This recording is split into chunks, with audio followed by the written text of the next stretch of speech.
ध्यानमूलं गुरोरूपं पूजामूलं गुरुपदं मन्त्रमूलं गुरोर्वाक्यं मोक्षमूलं गुरो कृपा।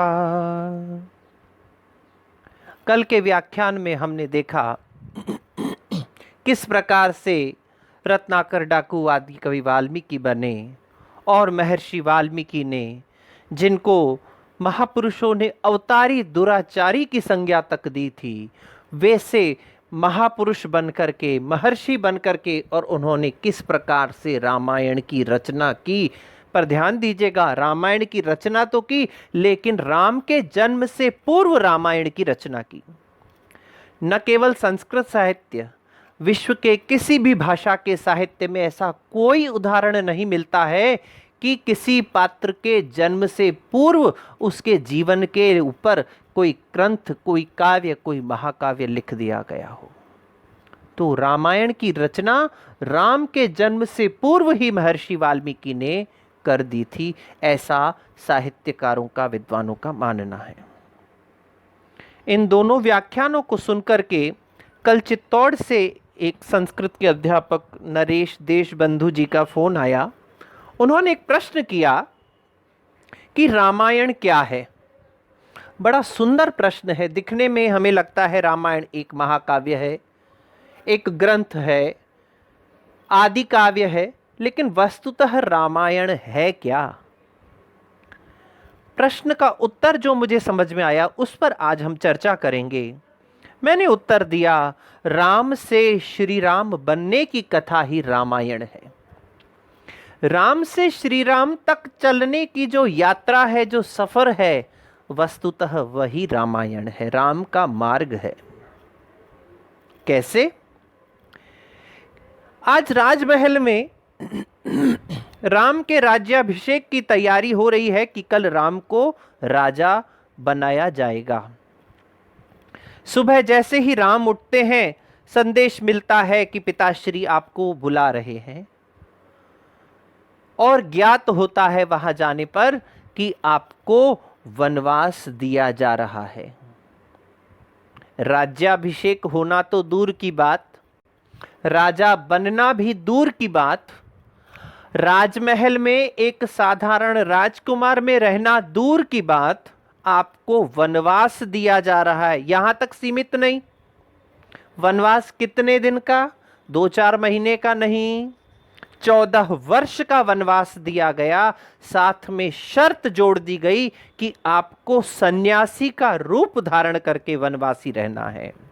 तापस वेश विशेषी उदासी, 14 बरस राम वनवासी। कितनी कठिन शर्त मां के कई राम के लिए रखती हैं। सन्यासी बनकर के जीवन यापन करना बहुत एक विचित्र शब्द है ये सन्यासी। कितना गूढ़ इसमें भावार्थ छिपा हुआ है, आप सब सोचेंगे तो बड़ा आश्चर्य होगा। सन्यासी का मतलब वो गृहस्थ जीवन का आचरण नहीं करेगा, परिवार नहीं बनाएगा। क्यों भाई? परिवार बनाने में क्या दिक्कत है? कल को राम तो अपना राज्याभिषेक का हिस्सा, अपने राज्य का हिस्सा नहीं मांगेगा, लेकिन अगर राम की संतान हो जाती है तो वो आकर के और अपना अधिकार जताएगी कि कोई बात नहीं दादाजी, हमारे पिताजी ने आपसे हिस्सा नहीं मांगा, लेकिन हमारा तो आपकी संपत्ति में हिस्सा है, आप दे दीजिए। तो राम परिवार नहीं स्थापित करेंगे, संतान को जन्म नहीं देंगे। सन्यासी से क्या व्यंजना छिपी हुई है? किसी सभा, समूह, संगठन, समाज का निर्माण नहीं करेंगे। किसी मनुष्यों के संगठन के राजा नहीं बनेंगे, नेता नहीं बनेंगे। क्यों? क्योंकि हो सकता है कल को किसी स्थान के, समूह के, किसी संगठन के नेता या राजा बन जाएं, तो हो सकता है कि राम वापस आकर के अयोध्या पर आक्रमण करके अयोध्या जीत ले। शर्त रखी सन्यासी की। फिर क्या कहा सन्यासी के साथ? और क्या जुड़ा हुआ है? स्थायी आवास नहीं होगा, कहीं पर पक्का मकान नहीं बना सकते हैं, झोंपड़ी में रहना पड़ेगा। स्थायी निवास नहीं हो सकता। किसी भी स्थान पर लंबे समय तक निवास राम नहीं कर सकते हैं। ये शर्तें हैं उस सन्यासी जीवन की। बड़े सहर्ष राम ने अपने पिता की आज्ञा को पालन किया और निकल गए आगे के लिए। कितना कष्टपूर्वक वह 14 वर्ष का जीवन गया। उस राम ने अपने जीवन में बड़े कष्ट सहन किए। रात्रि को पता चल जाए कि हमारा राज्याभिषेक हो रहा है और सुबह हमें घर से बाहर निकाल दिया जाए, रोज अखबारों में पढ़ने के लिए, अरे 2 गज जमीन के लिए, 200 गज जमीन के टुकड़े के लिए माता पिता का खून कर दिया जाता है। लेकिन राम बिना उफ किए चुपचाप से घर से बाहर, राजमहल से बाहर चले जाते, अयोध्या से बाहर चले जाते हैं। इतना ही नहीं, प्रजा रंजन के लिए राम सब कुछ करते हैं। जन कल्याण के लिए राम का जन्म हुआ है। कहा किसी महापुरुष ने, त्याग दी सब ख्वाहिशें जन कल्याण करने के लिए, राम ने खोया बहुत श्री राम बनने के लिए। सच में राम ने बहुत कुछ खोया है। क्या नहीं खोया? अपना घर छोड़ा, अपना परिवार छोड़ा, अपनी प्रजा को छोड़ा, माता पिता और यहां तक कि प्रजा रंजन के लिए अपनी पत्नी तक का त्याग कर दिया।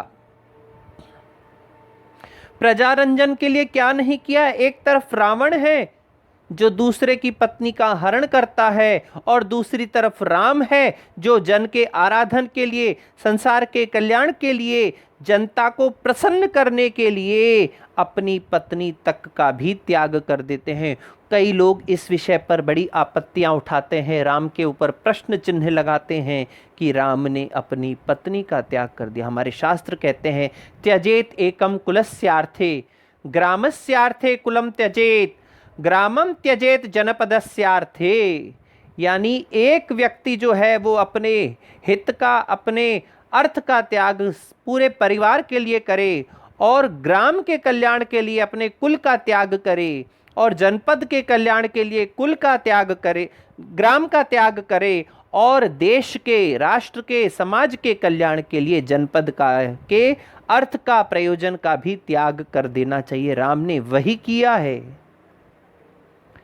संपूर्ण संसार के कल्याण के लिए उन्होंने वनवासी बनना, सन्यासी बनना स्वीकार किया है। उत्तर रामचरितम नाम का भवभूति के द्वारा रचित एक ग्रंथ है, उसमें कितनी सुंदर बात राम ने कही है। स्नेहम दयाम च सौख्यम च यदि वा जानकीम अपि आराधनाय लोकानाम मुंचतो नास्ति में व्यथा। स्नेहम दयाम च सौख्यम च, मैं अपने स्नेह का, दया का और सुख का भी त्याग कर सकता हूं। यदि वा जानकीम अपि, अपनी प्राणों से प्रिय पत्नी जानकी का भी त्याग कर सकता हूं। आराधनाय लोकानाम, इस संसार के आराधन के लिए, प्रजा के रंजन के लिए, इन सब का त्याग करते हुए भी नास्ति में व्यथा, मेरे मन में थोड़ी सी भी व्यथा नहीं है। क्या अद्भुत चरित उस राम का, श्री राम बनने का सफर का। एक बार राजेश रामायणी जी बड़े रामचरितमानस के मर्मज्ञ विद्वान हुए हैं, उन्होंने भी बड़ी सुंदर बात कही कि जन कल्याण के लिए, शबरी के कल्याण के लिए, जटायु के कल्याण के लिए, हनुमान के कल्याण के लिए, सुग्रीव के कल्याण के लिए, यहाँ तक कि रावण के कल्याण के लिए भी राम को सन्यासी बनना पड़ा। बड़ी सुंदर पंक्ति उन्होंने एक बार कही, दशकंद के मारण को चतुरंगिणी शक्ति नृपता होती खासी। कि अगर वो चाहते दशकंद को मारना था, रावण को मारना था, तो चतुरंगिणी सेना साथ ले जाते। ऋषि और मुनि के सत्कारण को कई यज्ञ विधान होते सुख राशि। ऋषि और मुनियों का अगर वो कल्याण करना चाहते थे तो कई प्रकार के यज्ञ इत्यादि कर सकते थे या वहां जाकर के जंगल में करवा सकते थे। मन राखते बंधु भरत को तो घरे फिर जाते प्रजा के उपासी। शबरी वनवासिनी होती न जो प्रभु राम भी ना बनते वनवासी।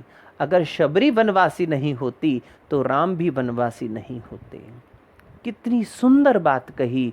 उस एक साधारण सी महिला के कल्याण के लिए राम को वनवासी बनकर के 14 वर्ष तक सन्यासी के रूप में अपना जीवन गुजारना पड़ा। यही हमें बात राम और रावण के जीवन को पृथक करके उपदेश देती है कि रामादिवत प्रवर्तितव्यम न तु रावणादिवत। हमें किसके समान आचरण करना चाहिए? राम इत्यादि के समान आचरण करना चाहिए, न कि रावण इत्यादि के समान आचरण करना चाहिए।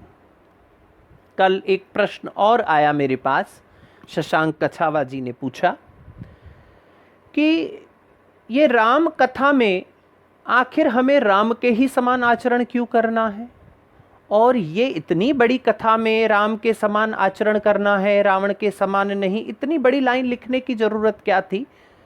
फिर मुझे बात याद आई, किसी ने प्रश्न किया कि एक बार हम अलवर के पास हरियाणा में एक जनपद है, वहाँ राम कथा के ऊपर व्याख्यान देने के लिए गए थे। तब बड़ी सुंदर सी बात एक ग्रामीण ने कही कि एक राम एक रावण ना, एक क्षत्रिय एक बामन ना, याने वाकी हरी लुगाई और वाने वा पर करी चढ़ाई, याने वा को मार गिराया और वासे अपनी पत्नी को ल्याया, इतनी सिया बातन ना और तुलसी लिख गया पोथन ना।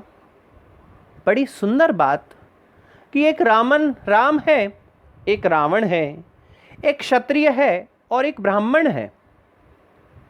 इसने उसकी पत्नी का हरण किया, एक ने दूसरे के ऊपर चढ़ाई की, उसको मारा और अपनी पत्नी को लेकर के आ गया।